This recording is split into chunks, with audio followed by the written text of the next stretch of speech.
All right, Tommy Fury. Earlier in the week, you promised a big, dirty knockout. You've promised that before, and maybe you've stopped the guy on his feet. This time, the man was unconscious. It was a big, dirty knockout. You must be happy. Yeah, definitely. I think, to the knockout stage, I'm very happy of the knockout. It was a good uppercut followed by a left hook. I'm extremely happy with that. But, it took me a while to settle, a while to get my shots going. I've been out a year, not boxed for a full year again. So it's just the experience I'm lacking on. But, I landed some good shots. And when I got onto my rhythm, it was, it was a very good performance.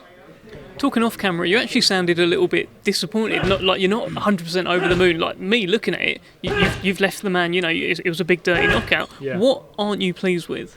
I just think I'm not really pleased with the first, half a round. The first round, like half of that. It wasn't really. I wasn't settled. I didn't feel like I settled into it until the end of the round, really. And then the second round, obviously, what come. But, it's just all down to experience and ring rust. Being out a year, it's, like I say, not ideal. But, it's another win. It's another knockout. It's all good. It's all positive. Did he give you anything to think about in there? Yeah, definitely. He came for a fight, as everyone could see. He came, he threw his punches. But, power's the equaliser, and I've got it in both hands. It doesn't really matter what's going on. I've got the power to end it there and then.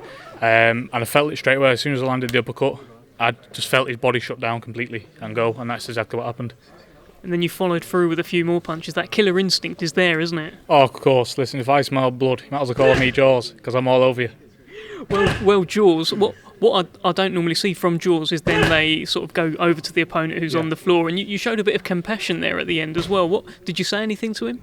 Yeah, I just said, very good performance. Thank you very much. Thanks for the rounds. At the end of the day, I'm a boxer, yeah, but when I get in the ring, it's all nasty business, and I'm the nastiest man on the planet, and I love to do damage in the ring. But as soon as that bell's over, I want to make sure my opponent's all right, and everyone's going home safe and sound. He's a lovely lad. He got up. He's all right. He can go and enjoy his Christmas with his family now, and that's what it's about. Did you get a chance to put into play any of the stuff that you'd learnt with Sugar Hill? Yeah, of course. A lot of the things there, I can see it in my own head, like the jab, stepping in with the punches and not leaving my feet like a mile behind. I worked on that, and that definitely come into play when I was, doing the uppercut. When I threw the uppercut, I stepped in with all my body weight, I threw it, and then that's just something I've been working on, really, just stepping in with my punches and making myself more powerful.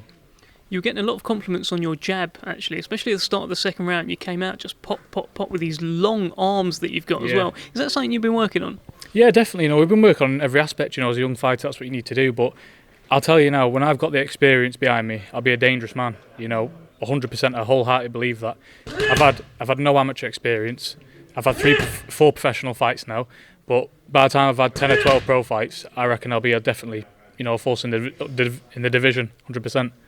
Must be a tough spot for you though, because you're 4-0 now, and limited amateur experience, as you said. Yeah. Someone else in your position without your profile, this fight would not have been televised. They'd be learning their craft away from TV, away from the lights. You're having to do everything under the microscope. How is that? Yeah, everything I do is magnified by 1,000, isn't it, really?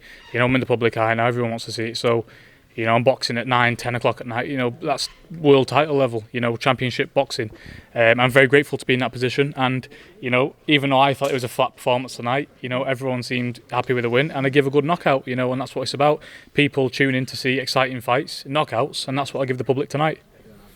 Molly May was watching at home. I was just keeping an eye on her Instagram story. She was very supportive, obviously, and now she said, "Come home to me," in a kind of "I miss you." You don't normally have this long away from each other, do you? No, definitely not. As everyone knows, she was in the change room for me last fight. I've always said a happy fighter is a dangerous fighter. And when she's around me, I feel happy, calm. I know what she's doing. I keep my eye on her.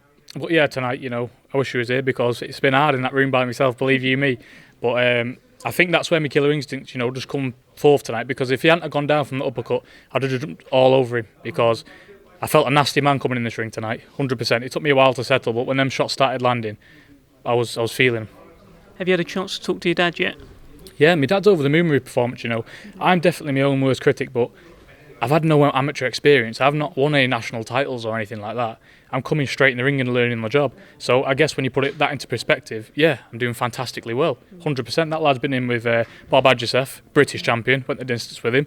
I've knocked him out in 2 rounds. It was a one-sided fight, so, you've got to take positives out of it. Yeah, definitely. And David Hay on punditry said, you look like someone who could have a very long, successful career in boxing as long as you are looked after earlier on and as long as you're allowed to develop. Is that fair to say? Yeah, of course, 100%. I couldn't put it better myself. You know, David's spot on with that. I just need to be managed correctly, which Frank is doing. He's getting me the right fights at the right time and building that experience. And like I said before, with these fights behind me, 10 or 12 pro fights, I'll be a force in division, 100%. There's no doubts in my mind of that. All I need is experience, and when I've got that, everybody better watch out. What's next for Tommy? McDonald's?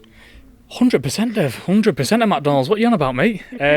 But, you know, in terms of boxing, I'd like to be back out very soon, but I'm going to leave that to Mr. Warren. A certain big bro of mine's fighting very soon, and that's all I'm going to say. Wink, wink. Wink, wink. I'm sure you've mentioned that to Frank as well. So, yeah, I mean, actually, I remember speaking to John about a year ago, and he said a dream for him is to have Tommy Fury and Tyson Fury on the same bill together. What a dream that would be, huh? Yeah, of course. And you know what, Frank? Make the man's dreams come true. Come on, mate. He's in his 50s. Give him a good night, mate. Tyson's always boxing in America now, so you know, he's boxing over here. I've just boxed. Imagine if his two sons can get on the same bill. It's going to be the best night in the world for him, isn't it? So listen, Frank's the man, and we'll leave it down to Frank. Tommy, congratulations. Thank you very much. God bless. Well done, mate. Thank you. Cheers, mate.